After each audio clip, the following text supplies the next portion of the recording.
केवल वर्ग विशेष की वजह से अगर आपने इसका इनकाउंटर नहीं किया है तो आप दूसरा कोई कारण बता दीजिए कि आपने उसका इनकाउंटर अपराधी होने के कारण किया है। अगर अपराधी होने के कारण आपने इनकाउंटर किया है तो उत्तर प्रदेश में मैंने अपराधियों की लंबी सूची गिना दी और जिसके ऊपर कम से कम 40 से 50 मुकदमे दर्ज हैं। क्या उन लोगों का इनकाउंटर आप कर पाएंगे?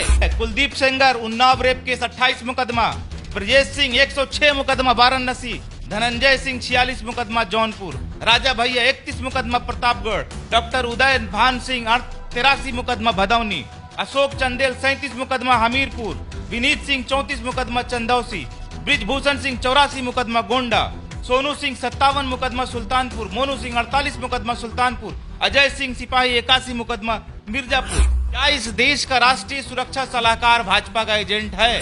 आपने अपने सत्ता की लालच के लिए आपने शहीदों जवानों को शहीद कराया और जिस लोगों ने उसके ऊपर सवाल खड़ा किया आपने ऐसा देश में माहौल बनाया कि वो सब लोग आतंकवादी और देशद्रोही है। जब सच्चाई आज आई सामने तो आज इसके ऊपर बात होने से ज्यादा बात ये हो रहा है कि किसी मुसलमान का इनकाउंटर किया गया, उसकी कब्र कितनी खोदी गई। आपने जो नीति बनाया कि माफियाओं को मिट्टी में मिला देंगे, ये नीति आपने केवल माफियाओं के लिए नहीं बनाया है, ये आपने दिखाया है कि आप किसी एक समाज के लोगों को कितना दबा सकते हैं, उसके राइट्स को कितना वॉयलेट कर सकते हैं, उसके अधिकारों को कितना छीन सकते हैं। आप लाइव मीडिया के सामने, पुलिस कस्टडी में, लाइव मीडिया के सामने कभी किसी आरोपी को आपने हत्या होते हुए देखा? और पूरी की पूरी पुलिस मूक दर्शक बन के बैठी रही। 4 शूटर वहां घुसता है, पुलिस कस्टडी के बीच में गोली मारता है। इससे बड़ा देश में कलंक कुछ नहीं हो सकता है। ये आपकी उदंड आर्मी जो आज जय श्री राम का नारा लेकर गोली मार रही है, जो इनकाउंटर पर जश्न मना रहा है, यही उदंड आर्मी, वह उदंड सेना। आप अपनी सरकार बनाने के लिए नौजवानों को शहीद करा दिया और आपने ऐसा माहौल देश के अंदर बना दिया कि इस पे सवाल पूछने वाला लोगों को आप गालियां देना शुरू करा दिए कि सत्ता किसी के बाप की बपौती नहीं है। उदित जी, सत्ता में आज आप हैं तो बहुत अच्छी बात है, सत्ता आएगी और जाएगी। सारा मुख्य मीडिया, मेन स्ट्रीम मीडिया आज मूक दर्शक बनकर बैठा है और अतीक अहमद पेशाब कब कर रहा था, अतीक अहमद ने खाना खाया था, अतीक अहमद के बेटा का कब्र कितना गहरा खुदाया था, पूरा मीडिया इस पे जोर दे रहा था जब देश में मुद्दा कुछ और था। तो उत्तर प्रदेश में हाई अलर्ट है, लगभग सभी जिलों में धारा 144 लगा दी गई है और अतीक अहमद और उनके भाई अशरफ की कल देर रात हत्या हो जाती है। अब इस पर बिहार में राजनीति तेज है। पप्पू यादव की हम बात करेंगे। उन्होंने कहा है कि समय जब आएगा तब सबकी जांच होगी, चाहे वो पुलवामा अटैक हो, अडानी हो या फिर जिस तरीके से एनकाउंटर हो रहा है उत्तर प्रदेश में, ये सबका फाइल खुलेगा। आखिरकार पप्पू यादव इस तरह की बातें क्यों कर रहे हैं और जो उनका लहजा है उससे ऐसा लग रहा है कि वो चेतावनी दे रहे हैं बीजेपी सरकार को। उन्हीं के पार्टी से प्रवक्ता हैं शान परवेज हमारे साथ मौजूद हैं, काफी एक्टिव रहते हैं सोशल मीडिया पर। किसका हिसाब करने की बात कर रहे हैं पप्पू जी? पप्पू यादव कह रहे हैं कि सबका हिसाब कर दिया जाएगा जब सरकार बदलेगी और एक एक चीज का फाइल खुलेगा, सबकी जांच होगी। नहीं, हमने नेताजी ने कहा कि सब याद रखा जाएगा, सब याद रखा जाएगा। आप जो जुल्म आज कर रहे हैं, जो सितम आज ढा रहे हैं, जो बेईमानी आप कर रहे हैं, जो तानाशाही आप अपना रहे हैं, सरकार से आपने लोकतंत्र को उजाड़ देने का काम किया है, वो सब याद रखा जाएगा आपका। क्योंकि आज आप सत्ता में हैं तो आप जब चाहे जिसको चाहे जिसकी हत्या करा दें, जिसको इनकाउंटर करा दें। आपने सतपाल मलिक जी का बयान, आप जब गवर्नर साहब का बयान सुना होगा, तो आज आप चर्चा पूरे मीडिया हाउस में आज चर्चा उनके बयान पर होना चाहिए था। जिस प्रकार का एक गवर्नर ने बयान दिया है, उस गवर्नर के बयान के क्या मतलब होते हैं कि पुलवामा अटैक सरकार ने कराया, तो ये कोई छोटी तो बात थी नहीं। और पुलवामा अटैक पे हम लोगों ने पहले भी सवाल खड़ा किया था कि 350 किलो RDX, इतने बड़े तादाद में RDX की खेप वहां पहुंची कैसे, इस पर जांच होनी चाहिए थी। ये हम लोगों ने हमेशा सवाल खड़ा किया कि RDX वहां पहुंचा कैसे, विस्फोट हुआ कैसे। और ये स्पष्ट, जब सतपाल मलिक जी ने दवायर को, करण थापर को इंटरव्यू में ये बात स्पष्ट कहा कि CRPF के बटालियन ने एयरक्राफ्ट की मांग रक्षा मंत्रालय से की थी। रक्षा मंत्रालय ने सिर्फ 5 एयरक्राफ्ट की जरूरत थी, वो 5 एयरक्राफ्ट अगर दे दिया होता तो शायद ये दुर्घटना नहीं होती। तो 5 एयरक्राफ्ट भारत अपने सैनिकों को, सरकार अपने सैनिकों को नहीं दे सकता था।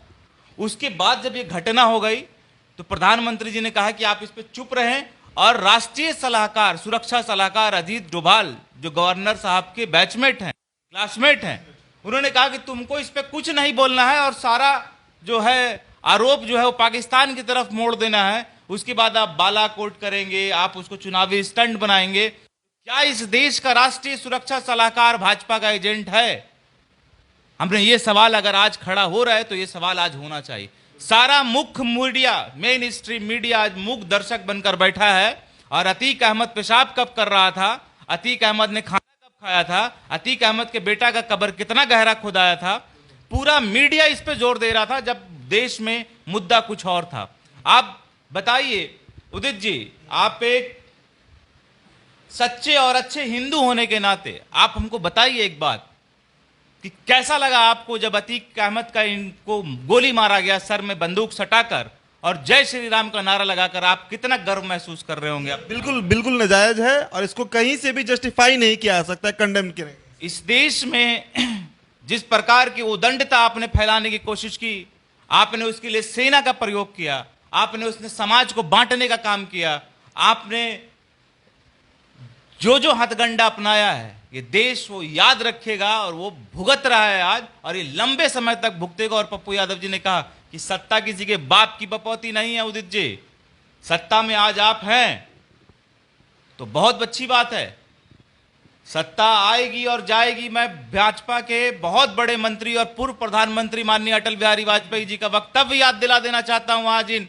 नेताओं को कि सरकारें आएगी और जाएगी, मुद्दा देश का होना चाहिए, देश की सुरक्षा का होना चाहिए। आप अपनी सरकार बनाने के लिए नौजवानों को शहीद करा दिया आपने, और आपने ऐसा माहौल देश के अंदर बना दिया कि इस पे सवाल पूछने वाला लोगों को आप गालियां देना शुरू करा दिए। ये आपकी उदंड आर्मी जो आज जय श्री राम का नारा लेकर गोली मार रही है, जो इनकाउंटर पर जश्न मना रहा है, यही उदंड आर्मी, वह उदंड सेना उस समय एक सवाल पूछने पर देशद्रोही का टैग ठोक दे रहा था। ये आज वो दलाल पत्रकार और दलाल मीडिया जब कोई सवाल विपक्ष पूछ रहा था इस मुद्दे पर तो देशद्रोही होने का टैग ठोक दे रहा था। तो आज अगर उसको देश से इतनी प्रेम है इन मीडिया को, मेन स्ट्रीम मीडिया को, तो आज सवाल इसके ऊपर क्यों नहीं हुआ? और कल की जो घटना हुई उत्तर प्रदेश के अंदर, उसमें किसी माफिया का इनकाउंटर नहीं हुआ है। आप समझ लीजिए, उसको जिस प्रकार से प्रचार प्रसार करके इनकाउंटर किया गया, उसकी को गोली मारा गया लाइव मीडिया के सामने, पुलिस कस्टडी में, लाइव मीडिया के सामने। कभी किसी आरोपी को आपने हत्या होते हुए देखा? और पूरी की पूरी पुलिस मूक दर्शक बन के बैठी रही। 3-4 शूटर वहां घुसता है, पुलिस कस्टडी के बीच में गोली मारता है। इससे बड़ा देश में कलंक कुछ नहीं हो सकता है। आपने उत्तर प्रदेश की सरकार और योगी आदित्यनाथ की सरकार ने यह स्टेटमेंट सेट किया है कि हमने किसी माफिया का कत्ल नहीं किया है, हमने किसी माफिया पे कार्रवाई नहीं की है। आपने जो नीति बनाया कि माफियाओं को मिट्टी में मिला देंगे, ये नीति आपने केवल माफियाओं के लिए नहीं बनाया है, ये आपने दिखाया है कि आप किसी एक समाज के लोगों को कितना दबा सकते हैं, उसके राइट्स को कितना वॉयलेट कर सकते हैं, उसके अधिकारों को कितना छीन सकते हैं आप बताइए कि उत्तर प्रदेश में कोई एकमात्र माफिया है? ये माफियाओं की सूची है। लेकिन अतीक अहमद के ऊपर करीब 100 से ऊपर हत्या का केस है, 150 से ज्यादा FIR है, तो माफिया तो है ही है, इस बात को तो मानना पड़ेगा। मैंने ये नहीं कहा कि माफिया नहीं है, मगर एक आप माफिया का आपने हत्या नहीं किया है, माफिया को आपने कुछ नहीं किया है। मैंने ये कहने की कोशिश की कि आपने जिस प्रकार से प्रचारित और प्रसारित करके कि इनकाउंटर और ये पूरी घटने को अंजाम दिया है, आप लगातार दिखा रहे थे कि अतीक अहमद एक मुसलमान है, अतीक अहमद मुसलमान है, इसकी वजह से आपने इनकाउंटर किया, आपने माफिया का इनकाउंटर नहीं किया। और ये जो उदंड आर्मी आज जो जश्न मना रही है, आपको मैं याद दिला देना चाहता हूं कि यही उदंड आर्मी जो है, जब उन्नाव रेप केस हुआ तो यही उदंड आर्मी उसके सम्मान में, रेपिस्ट के सम्मान में कसीदा पढ़ने का काम कर रहे थे। हथरस का रेप केस, आप किसको एनकाउंटर करने की बात करते हैं? मैं किसको इनकाउंटर करने की बात करते हैं आप?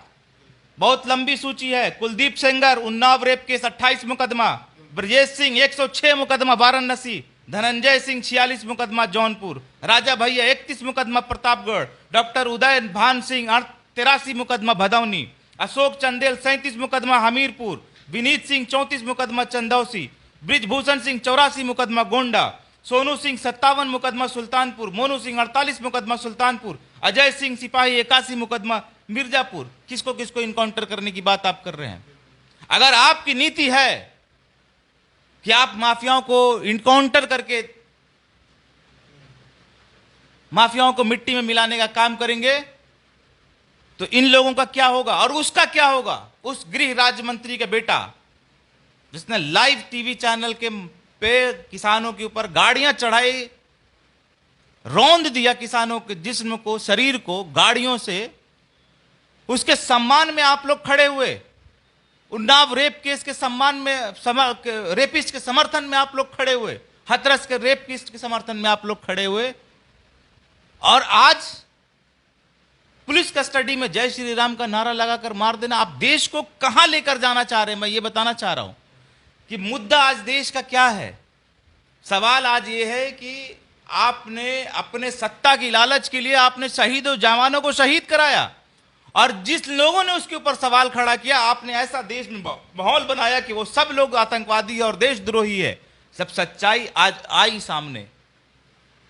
तो आज इसके ऊपर बात होने से ज्यादा बात यह हो रहा है कि किसी मुसलमान का इनकाउंटर किया गया, उसकी कब्र कितनी खोदी गई, इस बात पर डिस्कशन हो रहा। पूरा नेशनल न्यूज ये पहली बार हुआ जय श्री राम का नारा लगाकर किसी को मार दिया जाएगा। अब तो इसे लेकर कर रहे हैं, जस्टिफाई छोड़िए, एक सवाल ये जस्टिफाई कर रहे हैं। एक सवाल ये भी उठेगा ना कि अब अगर 8 पुलिसकर्मी सब हट्टे कट्टे और उनके बीच में अगर 3 युवक घुसकर किसी को मार दे रहे हैं, और इतना टारगेट किलिंग ऐसा लग रहा है कि एकदम प्री प्लान्ड है, जो वीडियो में दिख रहा है, हम ये आरोप नहीं लगा रहे हैं, तो आखिरकार एक आम नागरिक अब कितना सुरक्षित रहेगा? और उससे भी बड़ा सवाल कि वो तमाम जो हमारे नेता लोग हैं जो पुलिस में घिरे रहते हैं, वो कितने सुरक्षित रहेंगे? ये भी सवाल अब उठने लगेगा। देखिए, एक बात बताइए कि जो हम लोगों का देश है, और जो हमारा देश जिस संविधान के हमको अधिकार देता है, और जिस संविधान हमको मौलिक अधिकार देता है, उस मौलिक अधिकार में आप अगर अभियुक्त हैं तो आपका जात और धर्म बिना देखे हुए हम ये तय करेंगे कि आपके ऊपर मुकदमा दर्ज हो। आपको भी अपना पक्ष रखने का मौलिक अधिकार मिलना चाहिए। आपने उस मौलिक अधिकार का हनन किया। आप इनकाउंटर से जजमेंट तय करेंगे। आप मीडिया में बैठकर यह तय कर लेंगे कि किस वर्ग का लोग अपराधी है, उसका इनकाउंटर होना चाहिए। केवल वर्ग विशेष की वजह से अगर आपने इसका इनकाउंटर नहीं किया है, तो आप दूसरा कोई कारण बता दीजिए कि आपने उसका इनकाउंटर अपराधी होने के कारण किया है। अगर अपराधी होने के कारण आपने इनकाउंटर किया है, तो उत्तर प्रदेश में मैंने अपराधियों की लंबी सूची गिना दी, और जिसके ऊपर कम से कम 40 से 50 मुकदमे दर्ज हैं। क्या उन लोगों का इनकाउंटर आप कर पाएंगे? मामला को कल डाइवर्ट करने की कोशिश की गई। जब देश सवाल पूछने को खड़ा हो गया, तो आपका चैनल, आप पूरे देश की मीडिया, आप सतपाल मलिक के गवर्नर सतपाल मलिक के बयान पर नहीं बात करेंगे। बात सरकार से सवाल पूछने पर नहीं होगा। सतपाल मलिक ने बहुत स्पष्ट कह दिया कि प्रधानमंत्री को बहुत प्रॉब्लम नहीं है करप्शन से, सवाल उसके ऊपर नहीं होगा। आज जब विपक्ष हल्ला सवाल पूछ रहा है आपसे कि किसी एक परिवार के और किसी एक व्यक्ति को, किसी एक कंपनी को लगातार लाभ क्यों पहुंचाया जा रहा है, इस देश का संसाधन किसी चंद लोगों में सीमित क्यों किया जा रहा है, तो आप आज इस पे बात नहीं करेंगे। आप इस पे बात करने वाला, और ये जो देश का मीडिया हमारा बन गया है, ये मीडिया हमारा देश को बर्बाद कर रहा है। अंततः चीफ जस्टिस ऑफ इंडिया को यह बयान देना पड़ा कि देश की मीडिया ट्रायल करके ये साबित ना करे कि उसके ऊपर मुकदमा कौन सा होना चाहिए, और उसके ऊपर जुर्म मीडिया तय करेगी। अगर आपके जात का अभियुक्त है तो आप उसका समर्थन करें, और हमारे जात का है तो हम उसका समर्थन करें, और इसी समर्थन और इसी खेल में हम लोग एक दूसरे को इतना भूल गए और इस स्थिति में पहुंच गए कि आज देश का जवान तक सुरक्षित नहीं है। देश की जवान के, सेनाओं के की शहादत देकर उसका बलिदान देकर आप सत्ता बनाते हैं। आप जैसे पार्टी पर इलेक्शन कमीशन और सुप्रीम कोर्ट ऑफ इंडिया को तुरंत एक्शन लेकर भारतीय जनता पार्टी को तत्काल ताउम्र चुनाव लड़ने से इसको प्रतिबंध लगा देना चाहिए। ऐसी पार्टी जो सेनाओं को बलिदान देकर सत्ता में आना चाहती है, ऐसी पार्टी जो समाज को बांट कर सत्ता में आना चाहती है, ऐसी पार्टी जो बहुत बड़े इष्ट देव भगवान श्री राम का नाम लेकर अगर लोगों को उकसाकर उसकी कहती है कि हत्या करो, वो ऐसी पार्टी जो ऐसी भेदभाव पैदा कर रही है इस देश में। ये सब इसलिए हमारे माननीय नेता पप्पू यादव जी ने कहा कि सब याद रखा जाएगा, क्योंकि जो गहराई आपने खोदी है इसको भरने में बहुत लंबा समय लगेगा, और अगर अब इसका अंत नहीं होगा तो फिर इसका परिणाम बहुत बुरा होगा। और हम आपको सबको सोचने की जरूरत है कि किसी भी अपराधी के इनकाउंटर को हम सही नहीं कह सकते, चाहे वो इनकाउंटर विकास दुबे का हो या इनकाउंटर अतीक अहमद का हो। और इन चीजों के इन जैसे मुद्दों में आप अपने देश के सच्चे मुद्दे और जो वास्तविक मुद्दे हैं आप उनको गोल कर दे रहे हैं, सवाल आज बहुत बड़ा है केंद्र की सरकार से और भारतीय जनता पार्टी से। राष्ट्रीय सुरक्षा सलाहकार अगर कोई विशेष पार्टी के को समर्थन कर और कहती है कि उसकी सरकार बननी चाहिए और ये सारा ठेकरा पाकिस्तान की तरफ मोड़ देना चाहिए, गलती हमारी गलती से अगर 40 लोगों जवानों की शहादत होती है, उसका जान जाता है, उसके ऊपर कोई इंक्वायरी नहीं होती है। और हम लोग लगातार ये बात पूछ रहे थे, उदित जी आपको भी बहुत बुरा लगता होगा कि हम लोग सरकार को क्रिटिसाइज कर रहे थे, हम लोगों के ऊपर टैग ठोक दिया गया था कि हम लोग सेना तक को क्रिटिसाइज करते हैं, हम लोग इतने देशद्रोही हो गए कि हम लोग सेना पे सवाल खड़ा करते हैं। और हम लोगों का सवाल आज कितना जायज था ये आप लोगों को समझ में आ रहा होगा, ये देश को आज समझ में आ रहा होगा कि हम लोग जो लगातार सवाल पूछ रहे थे कि वहां पर विस्फोट कैसे हुआ, उसकी जांच अभी तक नहीं हो पाई। और हम लोग लगातार ये बात पूछते थे कि आप चांद से पानी निकालने की बात कर सकते हैं, आप मंगल पे जीवन खोजने की बात कर सकते हैं, मगर पुलवामा में विस्फोटक आया कहां से, आज तक इसकी जांच नहीं हो पाई, इसका पता नहीं लगा सकते। तो कहीं ना कहीं सरकार की नीयत पे हम लोगों को शुरू से संदेह था। और हमारे नेता माननीय पप्पू यादव जी ने कहा कि आज आप सत्ता में हैं तो सत्ता आएगा और सत्ता जाएगा, तो जब सत्ता जाएगा तो उसकी भी तैयारी करनी होगी आपको। ये सारा जांच का विषय है और इस पे सारे पे बात होगी और सारा फाइल खुलेगा और सारा चिट्ठा खुलेगा। और जब चिट्ठा खुलेगा तो फिर आप अपने आप को बचा भी नहीं पाएंगे और फिर आप कहेंगे कि आपके ऊपर आरोप प्रत्यारोप की राजनीति हो रही है।